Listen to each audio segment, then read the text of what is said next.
मारा तो मेरे पीछे और मैं देखो पड़ोसी मैया ने सोची अब तो बोलना ही पड़ेगा। हम बोलवाने लगे कालिया मर्दन कंस निरंजन देव की वंदन कर शरण में मैया बोले में लगी कालिया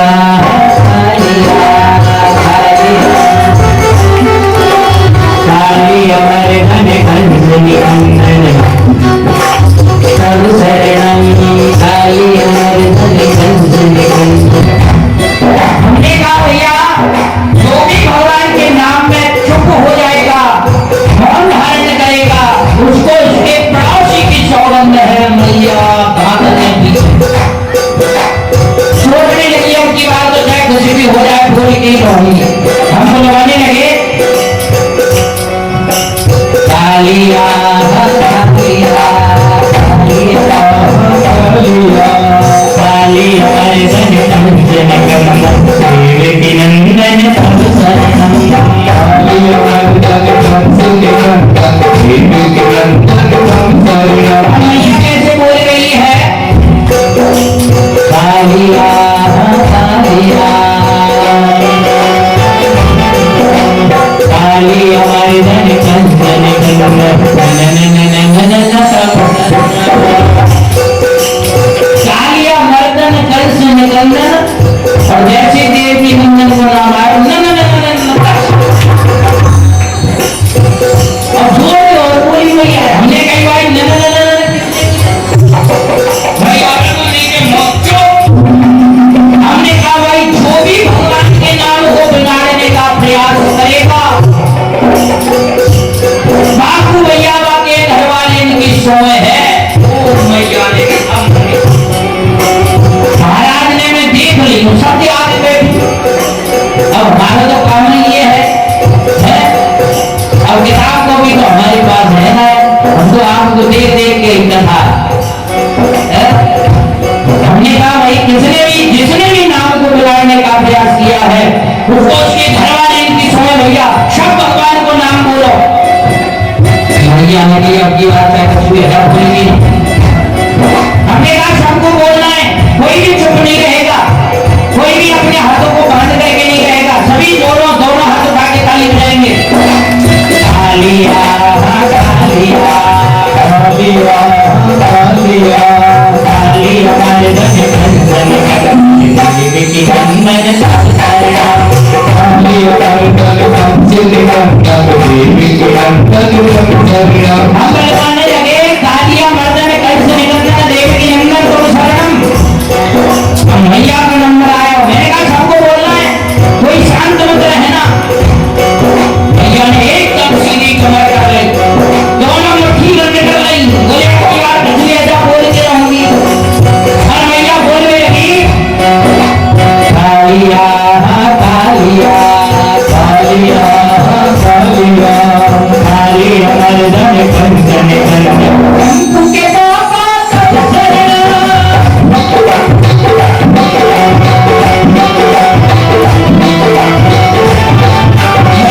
बोलो चंपू के पापा इतने जोर से बोलो कालिया मर्दन कंस निरंजन तो बात ठीक ही के बोल रही मैया और जब आयो देवी नंदन को नाम मैया ने पूरी ताकत लगाई बोले चंपू के पापा हमने कहा ये चंपू का पापा कौन आ गया मैया बिल्कुल शांत हो गई सब लोग बिल्कुल स्तब्ध हो गए जैसे चंपू को पापा सुनो हमने कहा भाई चंपू को पापा कौन है जब पड़ोस में बोली महाराज जाके लाला को नाम है चंपू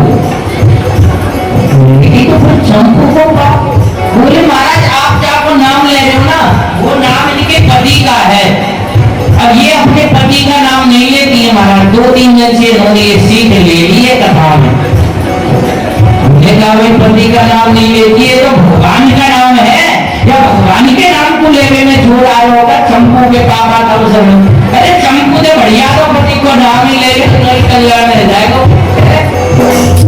दोनों हाथ उठा के कालिया कालिया कालिया कालिया कालिया मर्दन कंस निरंजन देवकी नंदन तव शरणं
जैसे जैसे घड़ी आगे बढ़ती जाएगी ना, लोहा गर्म है तो चलो जाए। बोलिए वृंदावन में हरिलाल की जय हो। प्रभु महाराज ब्रजमंदिर में करते हैं सज्जनों, और महाराज करने के बाद कामदेव को परास्त कर देते हैं। कामदेव वापस चला जाता है और इधर ब्रजमंडल में प्रभु पुनः आनंद से रहने लगे। इधर कंस को देवर्षि नारद के द्वारा ज्ञान मिला और कंस ने धनुष यज्ञ का आयोजन रखा है, और इस धनुष यज्ञ के दिव्य आयोजन में कृष्ण और बलराम को आमंत्रित किया है, और कृष्ण और बलराम को बुलाने के लिए अक्रूर जी को भेज दिया है। अक्रूर जी से कहा कि वे अक्रूर, अब माताएं बिल्कुल शांत हो जाए, क्योंकि अभी 3 बजने में 2 मिनट की देरी है। बातें बिल्कुल बंद कर रहे। अक्रूर जी महाराज सुंदर रथ सजा करके स्वयं सज धज करके और मथुरा से वृंदावन चल देते हैं।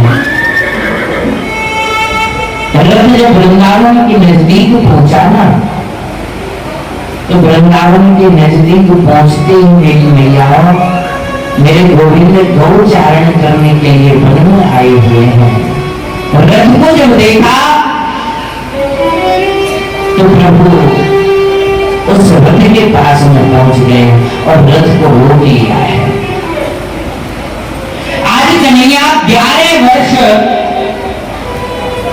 और 55 दिन के हो गए हैं। जैसे ही रथ रोका, अक्रूर जी को देखा, प्रणाम किया, और प्रणाम करने के बाद मेरे गोविंद हाथ जोड़ करके बोले, काका जी आप मथुरा से वृंदावन कैसे पधारे? अक्रूर जी महाराज बोले, पिता राजा कंस ने धनुष यज्ञ का आयोजन किया है, और उस धनुष यज्ञ का मेला देखने के लिए तुम दोनों भाइयों को बुलाया है। जैसे ही कन्हैया ने सुना, हाथ जोड़ करके बोले, काका जी आप हमें लेने आए हो? अक्रूर जी बोले, हाँ बेटा, मैं तुम दोनों भाइयों को लेने आया हूँ।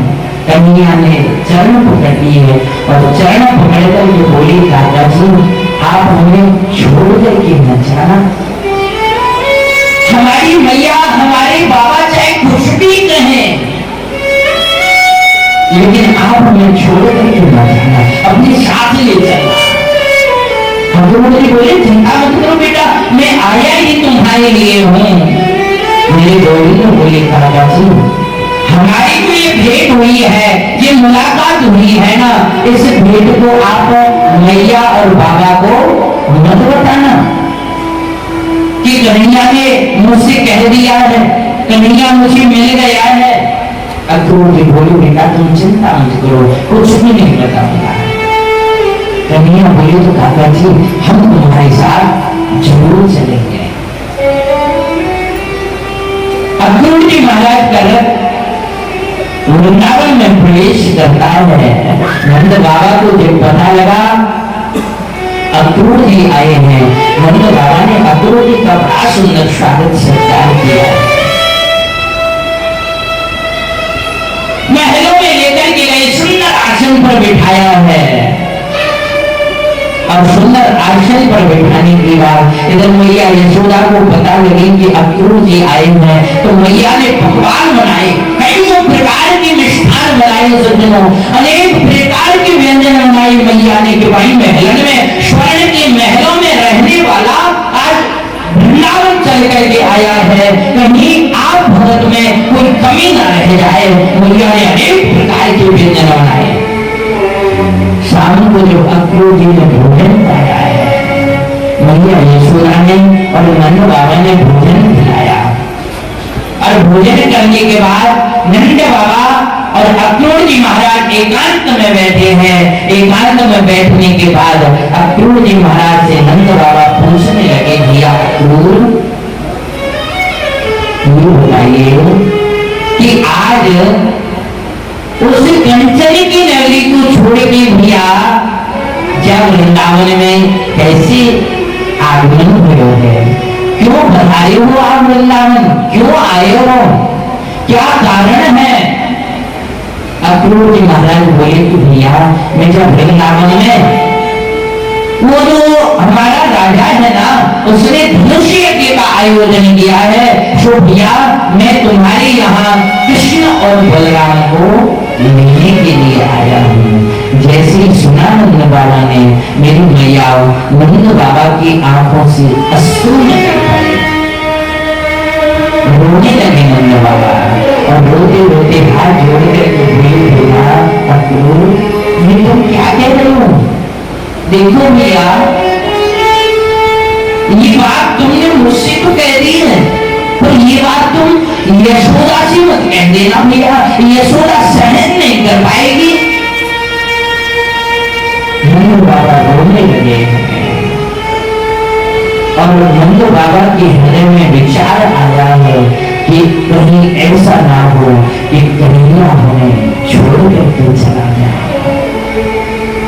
रो रहे नंद बाबा, क्यों ना इतनी देर में यशोदा मैया आ गई है। यशोदा मैया ने जैसी देखो मूरत को देख के नंद बाबा अपने धैर्य को खो बैठे और रोने लगे। मैया यशोदा पूछने लगी, क्या हुआ, क्यों रो रहे हो, क्या बात है, क्या कारण है?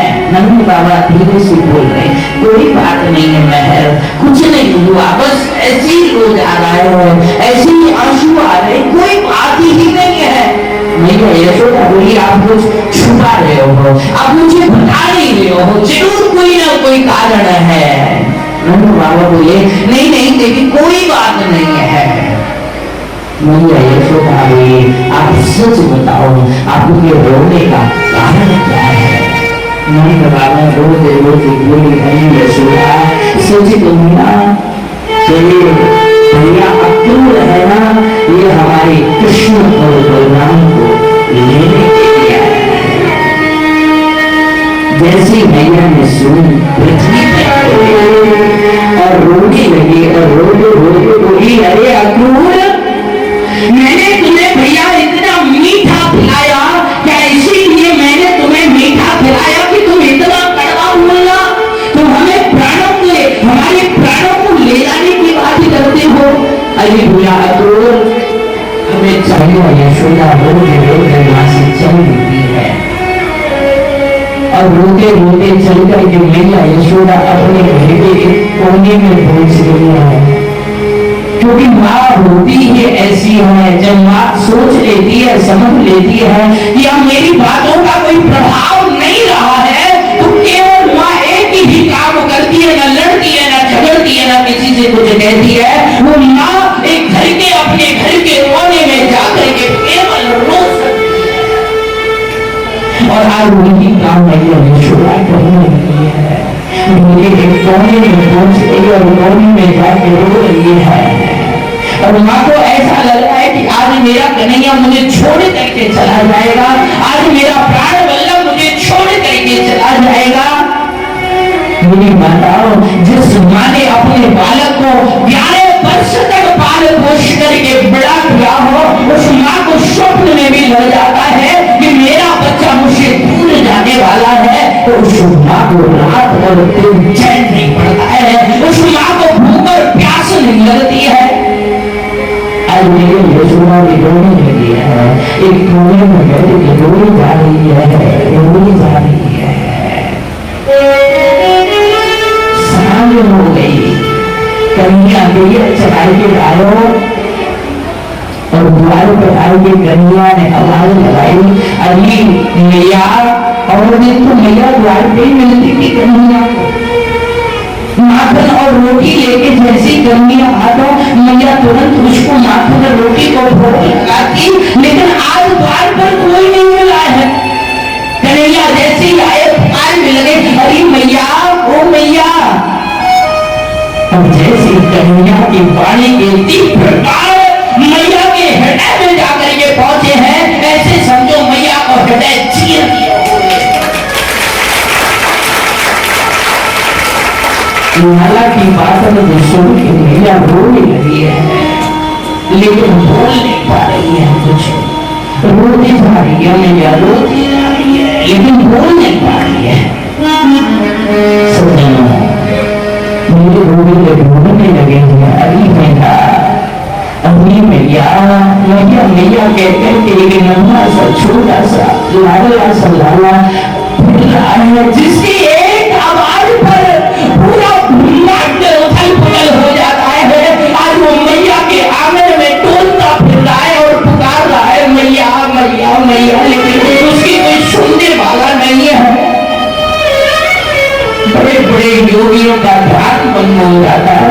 ब्रह्मा विष्णु और महेश जिसकी अगुवाई करते हैं, समस्त देवता जिसकी अगुवाई में अपना स्थान छोड़ करके खड़े हो जाते हैं, आज वो पुकार रहा है मैया की अंगना में, लेकिन मैया बोल नहीं पा रही है, रोटी जा रही है मैया।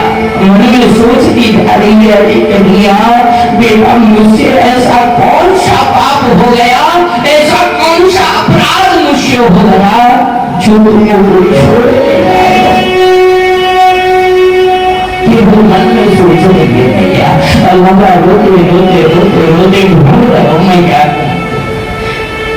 जिस प्रकार से एक बछड़े को जब अपनी मां नहीं मिलती है तो वो बछड़ा घबरा जाता है, वो इधर उधर ढूंढता फिरता है, रोता भटकता है। आज वैसी कन्हैया रोने लगे, अरे मैया कहाँ गई मैया मैया मैया मैया। और रोते रोते रोते रोते कन्हैया अपने घर में पहुंच गए और घर में जाके देखो घर के एक कोने में बैठी मैया थोड़ी जोर रोते रोते जैसी मेरी गोदी में पहुंचे तो उन्हें जाकर के कहा, मैया आप यहाँ बैठी हो क्यों? मैं इतनी देर से ढूंढ रहा हूँ, मैं इतनी देर से आपको आवाज लगा रहा हूँ, लेकिन आप बोली क्यों नहीं हो? मैया ने हाथ पकड़ा कन्हैया का और अपने हृदय से लगा लिया, लेकिन फिर भी माँ कुछ बोली नहीं, कस के पकड़ लिया लाला को, हृदय से लगा लिया है। और कन्हैया बोला, मैया बात तो बताओ, क्या बात है, क्यों रो रही हो? मेरे रोते सोते माँ रोए मेरी मैया रोते रोते अब रुद्र कंठ से कहने लगी, हरी कन्हैया बेटा लाला तू हमें छोड़ के चलो जाओ कन्हैया, बेटा देखो तू हमें छोड़ के मत जाइयो कन्हैया। क्यों? यदि तुम चलो ना लाला तो हम जी नहीं पाएंगे।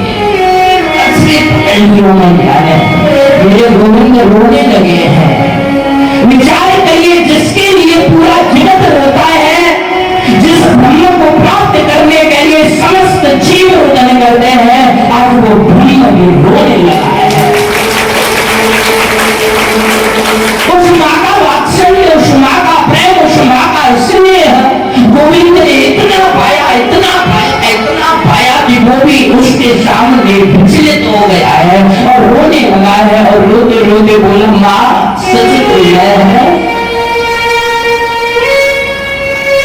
कि मुझको जाना ही पड़ेगा। जैसे मैया ने समझ जाना पड़ेगा, मैया समझ गई। यदि ये एक बार चला गया तो फिर ये कभी लौट करके नहीं आएगा। रोने लगी है और रोते रोते बोली, बेटा यदि तू चला गया तो हम जी मर जाएंगे, हम तेरे बिना जीवित नहीं रहेंगे कन्हैया। बेटा तू हमें छोड़ करके मर जाना, मर जाएंगे। जिस प्रकार से जब देह से जीव निकल जाता है तो ये देह किसी काम का नहीं देता है। ये गोविंद, यदि तुम हमारे जीवन से चले गए तो हमारा भी इस धरती पर कोई औचित्य नहीं रहेगा। अब मेरे गोविंद रोने लगे हैं और रोते रोते मैया से बोले, मैया सच कहना तो ये संसार तो मकड़ी के जाल की तरह है। जिस प्रकार से मैया एक मकड़ी अपने जाल की स्वयं रचना करती है और समय आने पर वो मकड़ी अपने जाल को स्वयं ही नष्ट कर देती है। ये मैया सच तो यह है कि मैं भी एक मकड़ी हूँ।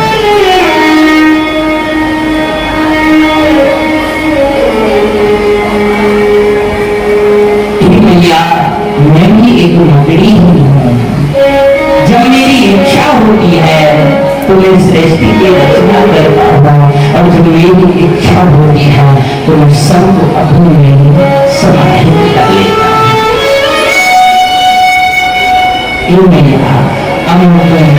जागृति की आज्ञा लेते हो। ऐसी कौन सी माँ होगी जो अपने बेटे को कह दे कि तू चला जा मेरे जीवन से दूर। तो पुत्रो जाए तभी कुमारा न भवती, पुत्र कह सकता है कि हे माँ तुम मुझसे दूर चली जा, लेकिन माँ कभी नहीं कह सकती है कि बेटा तुम मुझसे दूर चला जा। बेटा चाहे कैसा भी हो, अच्छा हो बुरा हो, माँ अपने हृदय से उसे लगा करके रखती है।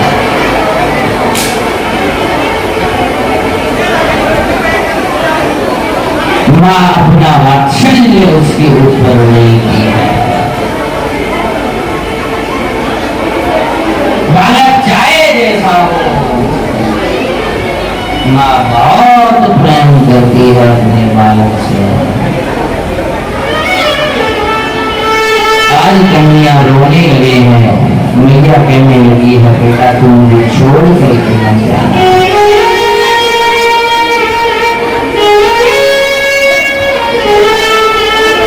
यदि तू मुझे छोड़ करके चला गया ना बेटा तो मैं मर जाऊंगी। यदि तुझे जाना है तो चले जाना कन्हैया, हमारे प्राणों को अपने साथ ले जाना।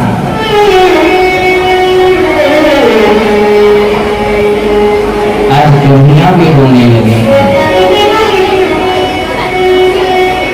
मैया यशोदा भी रोने लगी है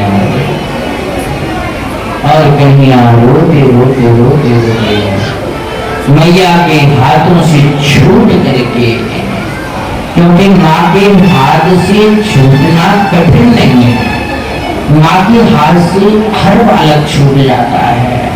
बालक जब बड़ा होता है, बालक जब उपलब्धि पाता है, बालक को जब ज्यादा ज्ञान मिलता है, बालक जब अपनी उपलब्धि प्राप्त करता है तो वो सबसे पहले माँ को ही छोड़ता है। बालक केवल अपनी माँ को त्यागता है। आजकल तो ऐसी स्थिति आ गई है कि माँ बाप का बंटवारा तक हो जाता है। माँ को लोग बांट लेते हैं, बुढ़ापे में जाकर के माँ बाप को बंटना पड़ जाता है। जो माँ बाप अपना पूरा जीवन अपने बालकों को पालन पोषण में लगा देते हैं, वही बालक बड़े होकर के माँ बाप को अलग कर देते हैं। मर जाना चाहिए ऐसे बालक। कहते हैं कि पिताजी तुम्हारे साथ रहेंगे और मैया हमारे साथ रहेंगे, ऐसा तक हो जाता है। लेकिन भैया यहाँ तक फिर भी ठीक है, चलो सुबह शाम वो माँ बाप दोनों कम से कम कभी ना कभी मिलकर के अपने दिल की बात तो कर लेते होंगे। लेकिन जब एक मैया अकेली रह जाती है तो बालक बट कर लेते हैं, दो भाई बट कर लेते हैं। माँ का बोले माँ 15 दिन मेरे यहाँ रहेगी और 15 दिन तेरे यहाँ रहेगी। लेकिन दुर्भाग्य है उस माँ का, 15 दिन एक बालक के यहाँ रहती है और 15 दिन एक बालक के यहाँ रहती है। परंतु जो महीना 31 दिन का होता है, 15 दिन मैया एक के यहाँ भोजन करती है, 15 दिन एक के यहाँ भोजन करती है, लेकिन जो महीना 31 दिन का होता है उस एक दिन मैया को व्रत करना पड़ता है। मां से छूटना कठिन नहीं है, लेकिन सज्जनों आज मेरे गोविंद भी मां से छूट गए हैं। मां रोती रह गई, बिलखती रह गई और दौड़े दौड़े नंद बाबा के पास पहुंच गए और बाबा के पास जाकर के हाथ जोड़ के क्यों लगे बाबा, और वो जाली की आज्ञा दे दो। हे बाबा, अब आप अपनी गैया को संभालियो, मैं एक भी गाय अपने साथ में लेके नहीं जा रहे हूँ। जैसी कन्हैया ने कही ना, अपनी तोते मधुर वाणी के नंद बाबा कान पकड़ के कलेजी से लगा लियो। अरे लाडली तू कैसी बातें कर रहे हो है? अरे मैंने कब तुझसे कहा कि तू गैया साथ में लेके जा रहे हो? भैया सबको साथ में ले चले कन्हैया, हम तेरे संग चल रहे प्यारे, हम तेरे बिना नहीं रह पाएंगे। मेरी मानो रोने लगे और बोले बाबा आपने बड़ो प्यार दियो है, बड़ो दुलार दियो है, इतना प्यार मैया और बाबा आप दोनों ने मुंह को दियो है। जब प्यार हो मैं कबू नहीं चुका सकूं, लेकिन अब वो जावे की आज्ञा दे दो। तो बाबा बोले नहीं बेटा, हम तुम्हें कैसे जाने दें, कैसे कहते कि तुम हमें छोड़ के चले जाओ, हम तुम्हें नहीं जाने देंगे। मेरे नारद कहने लगे बाबा जिस प्रकार से एक कोयल अपने पुत्र को जन्म देती है, लेकिन कोयल के पुत्र का पालन पोषण कौन करता है, और जब वो कोयल का पुत्र बड़ा हो जाता है तो वो अपने परिवार में जाकर के मिल जाता है। बाबा सच कहूंगा, मेरी मैया देव की और बाबा वसुदेव बड़ा दुख पा रहे हैं, बड़ा कष्ट पा रहे हैं बाबा, और मैं जाएगी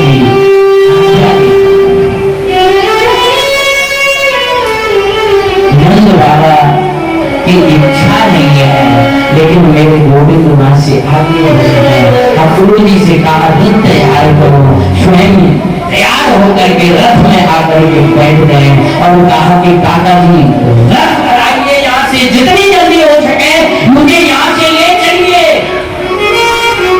सज्जनों, रथ चला है तो केवल 2 ही बार चला है। एक बार तो तब रथ चला जब मर्यादा पुरुषोत्तम भगवान श्री राम कंसा नदी के किनारे से आगे बढ़े हैं, और एक रथ जब चला है, एक रथ तब चला जब राम पूरे अवधवासियों को छोड़ करके वनवास के लिए गए हैं। यह रथ यहाँ मथुरा में आज चला, यह रथ आज वृंदावन में चला है जब मेरे नंद नंदन आनंद कंद बाल मुकुंद भगवान श्री कृष्ण ब्रजवासियों को छोड़ करके जा रहे हैं। ये खबर पूरे ब्रजमंडल में फैल गई कि कन्हैया जाने वाले हैं। सब ब्रजवासी आकर के रथ के आगे सो जाते हैं, लेकिन मेरे गोविंद सबको हटाते हैं और कहने लगे चिंता मत करो भैया, मैं आज जा रही हूँ, कल मेलो देख के परसों वापस आ जाऊंगा। ऐसा कहकर के मेरे गोविंद सबको हटा के और दौड़ करके रथ में विराजमान होकर के और रथ आगे बढ़ा है। यहाँ अक्रूर जी जमुना में स्नान करते हैं, भगवान ने दर्शन दिए और रथ आगे मथुरा के समीप पहुंचा है। प्रभु रथ से नीचे उतर गए। सबसे पहले प्रभु के सखा भी धनसुखा मनसुखा श्री रामानंदन सब पहुंच गए। प्रभु सबसे पहले राजा कंस का जो सेवक है, जो कपड़े धुलता है, उस पर कृपा करते हैं। सबने नए नए कपड़े पहने। वहां से आगे चले एक दर्जी पर कृपा की, एक नारी पर कृपा की, और फिर मेरे प्रभु कुब्जा पर कृपा करते हैं। मथुरा में पहुंच करके प्रभु ने सर्वप्रथम कुब्जा पीड़ नामक हाथी का उद्धार किया है, और हाथी का उद्धार करने के पास बाद में मंदिर में गए जहाँ धनुष रखा हुआ था। प्रभु ने जैसे ही धनुष का ऐसे स्पर्श किया, धनुष टूट गया है। वहां से आगे बढ़े, ऊंचे सिंहासन पर राजा कंस बैठा है। मल्ल भूमि में चौड़ मुट्ठी इत्यादि पहलवान हैं, ललकारने लगे गोविंद को, आओ और हमसे युद्ध करो। गाल गाल बोली कन्हैया इनसे युद्ध मत करना भैया। लेकिन चाणूर मस्तिष्क ने कृष्ण और बलराम को पकड़ करके युद्ध भूमि में खींच लिया। मेरे प्रभु ने उठाया और उठा करके राम से पड़का गोविंद आए नमो नमः। राजा कंस ने अपनी पूरी सेना को आज्ञा दे दी, बोले इन बालकों को मार दो सब मिल करके। समस्त सेना जब प्रभु को मारने के लिए दौड़ी है तो बलराम जी ने अपने हल को याद किया और सेना का संहार करने लगे और कन्हैया से बोले भैया तुम जाओ और जाकर के मामा की कुशल छीन लीजिए। कन्हैया ने एक ही छलांग लगाई और सिंहासन पर पहुंच गए और बोले मामा अब हम तुम्हें जीवित नहीं छोड़ेंगे। मेरे गोविंद कहने लगे अरे मामा अरे बड़ी दूर से आए हैं और कुछ करके जाएंगे। थाल में हम मांगा मुझ भर के जाएंगे। थाल में हम मांगा मुझ भर के जाएंगे। थाल में हम मांगा मुझ भर के जाएंगे।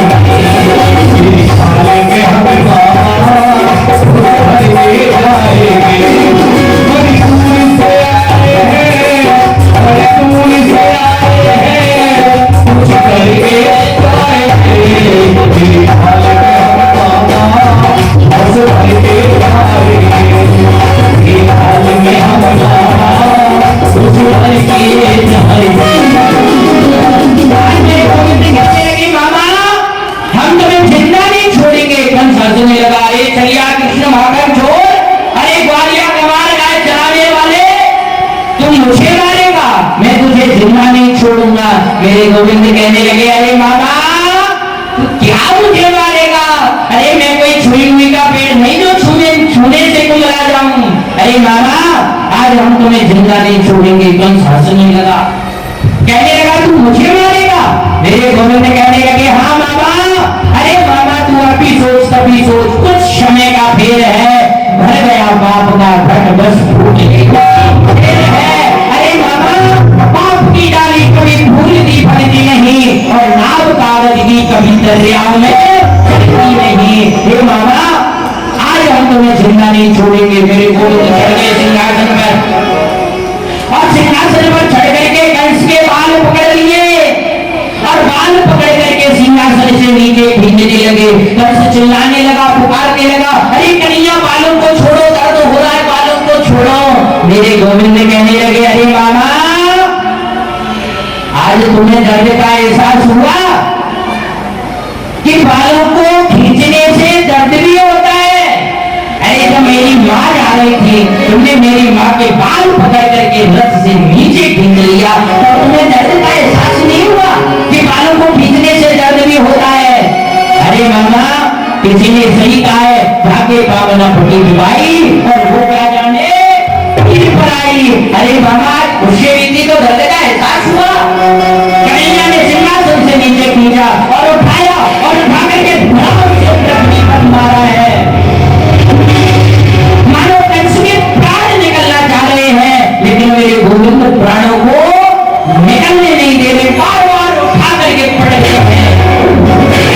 छठवीं बार फिर उठा लिया और उठा करके फिराया और फिरा करके धरती पर मारा। राजा कंस गोविंद आए हो गया कंस हमारे बहुत ताकत लगानी पड़ा। हाँ ये पूरी कथा में लगा जाए देखो कंस मरती समझ के चेहरा लटक के हाँ बिल्कुल मर गो हमारा को है।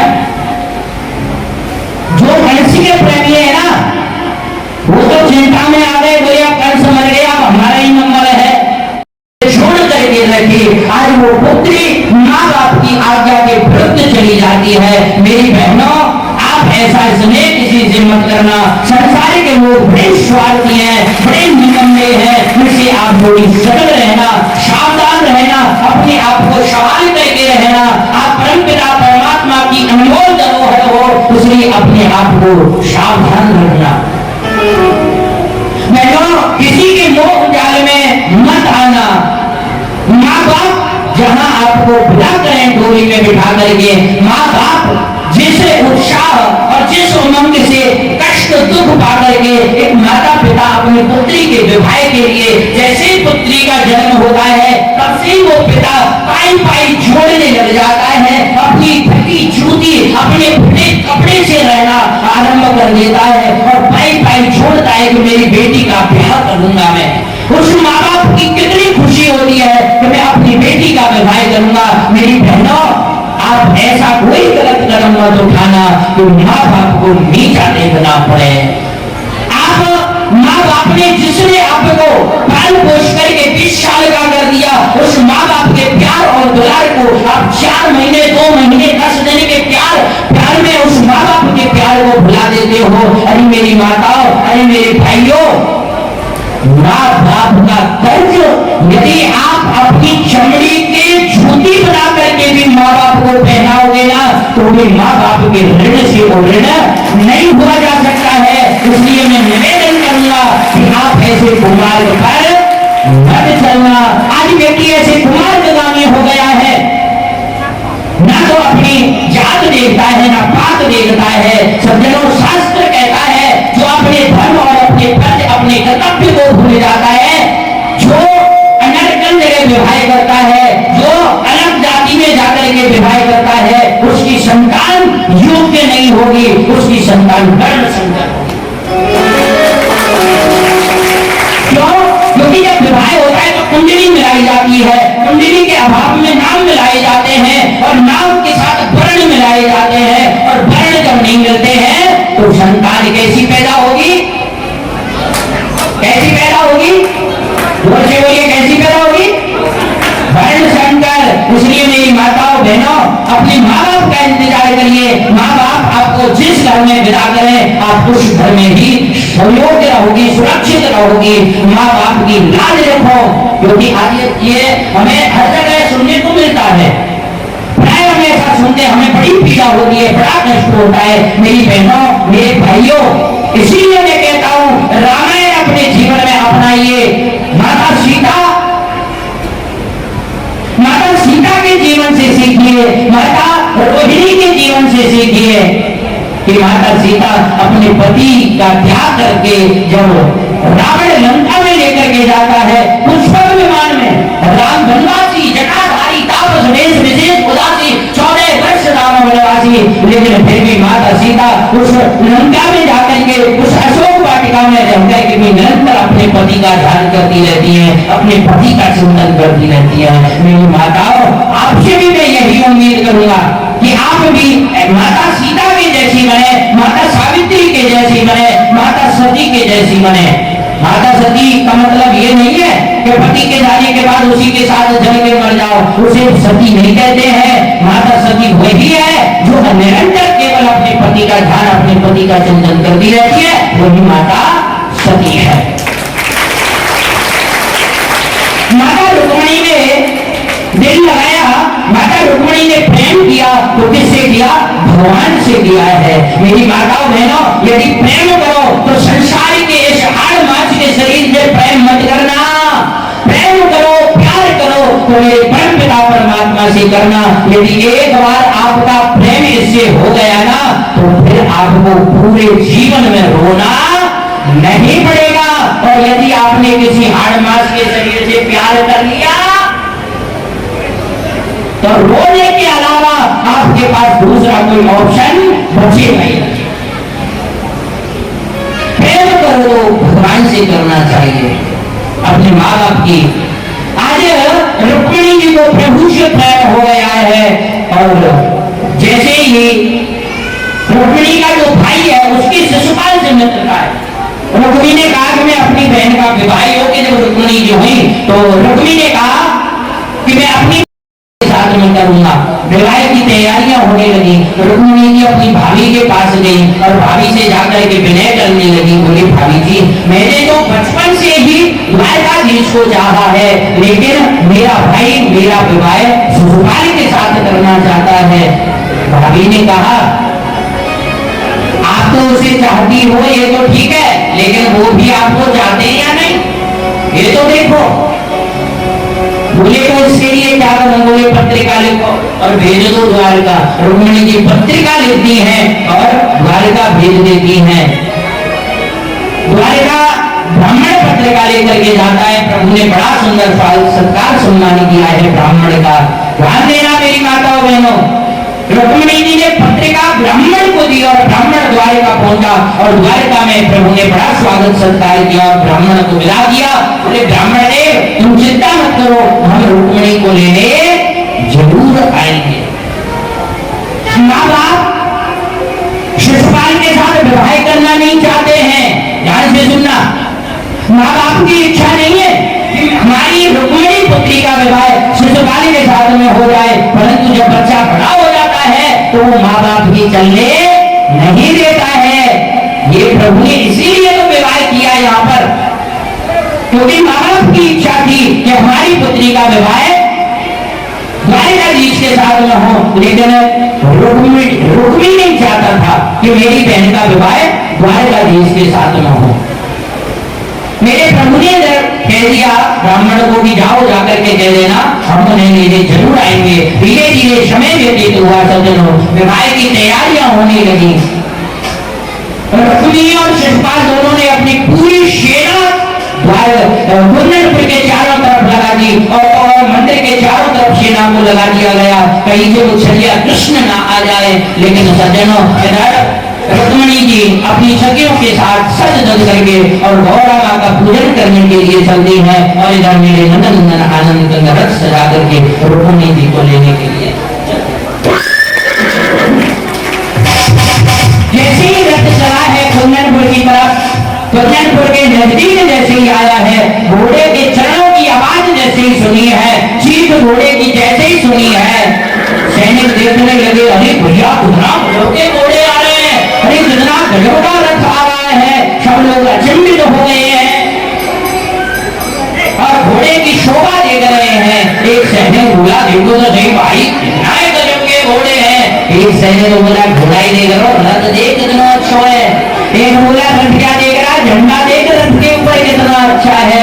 रथ सैनिकों के बीच में पहुंच गया है। एक बोला रथ में बैठा हुआ कितना अच्छा लग रहा है। एक बोला इसकी पीताम्बरी कितनी अच्छी है। एक बोला इसकी मुस्कान कितनी मधुर है। मेरे गोविंद रुक्मिणी जी को रथ में बिठाते हैं और सेना को चीरता हुआ रथ जो आगे बढ़ा, सैनिक चिल्लाने लगे, पुकारने लगे अरे ले गए ले गए ले गए ले। रुक्मिणी ने जब ये बात सुनी, रुक्मिणी दौड़ा दौड़ा आया, बोले कौन ले गया, क्या ले गया। तो सैनिक बोले महाराज आपकी बहन को ले गया। जैसे ही ये बात कही तो रुक्मिणी को बड़ा क्रोध आया। एक सैनिक का गला पकड़ के उठाया, बोले कौन ले गया, क्या ले गया। बोले महाराज आपकी बहन को ले गया। बोले तू कहाँ था जब तुम मेरी बहन को ले जा रहा था। बोले महाराज था तो यहीं पर मैं घोड़े देख रहा था। अच्छा तुझे घोड़े देखने के लिए खड़ा किया, उसको छोड़ दिया। अगले का गला पकड़ करके उठाया, बोले तू कहाँ था। बोले महाराज मैं रथ देख रहा था, उसको छोड़ दिया। अगले का गला पकड़ा, बोले तू कहाँ था। बोले महाराज था तो यहीं पर मैं झंडा देख रहा था। अच्छा उसे छोड़ दिया। अगले का गला पकड़ के मर के उठाया, बोले ये बता तू कहाँ था। बोले महाराज था तो यही, पर मैंने देखा रथ में एक सांवला सांवला बैठ करके आया, गौर वर्ण की आपकी बहन, दोनों जैसे ही रथ में बैठे महाराज बढ़िया जोड़ी बन रही। तो महाराज मेरे मौके तो निकल गई, ले जा ले जा।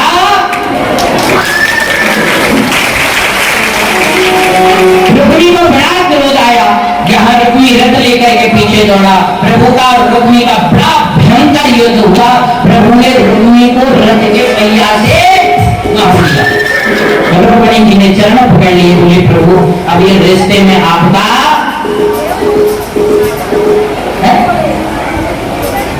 साला हो गया है, अब इसे क्षमा कर दीजिए।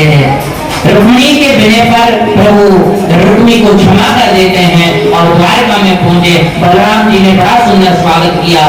पूरी द्वारका नगर के वासी ने सबने स्वागत किया और द्वारका में पहुंचने के बाद क्षमा सभी संत महापुरुषों को आमंत्रित किया गया और सबको आमंत्रित करने के बाद द्वारका नगरी में ही मेरे प्रभु का विवाह संपन्न होने लगा। बोलिए रुक्मिणी वल्लभ भगवान की जय हो। बोलिए वृंदावन में हरिलाल की जय हो।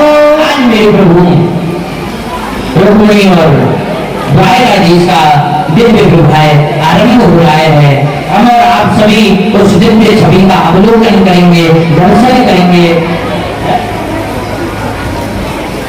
वो दिव्य छवि हमारे और आपके मध्य में आ रही है। जब तक हम और आप एक छोटे से भजन का आनंद लेते हैं, सब सखियां भगवान से विनय करनी है कि रुक्मिणी को भगवान कृष्ण द्वारकाधीश प्राप्त हो जाए, ऐसी जोड़ी मिल जाए।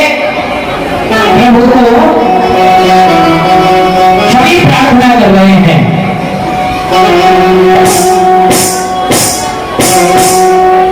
जोड़ी मिल जावे मारी रुक्मिणी ने, सावरियों मिल जावे, जोड़ी मिल जावे।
Yeah.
रसिया दे रसिया जय मंगल वो दिखाई दे रसिया रे दिखाई दे रसिया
दूध में चावल डाल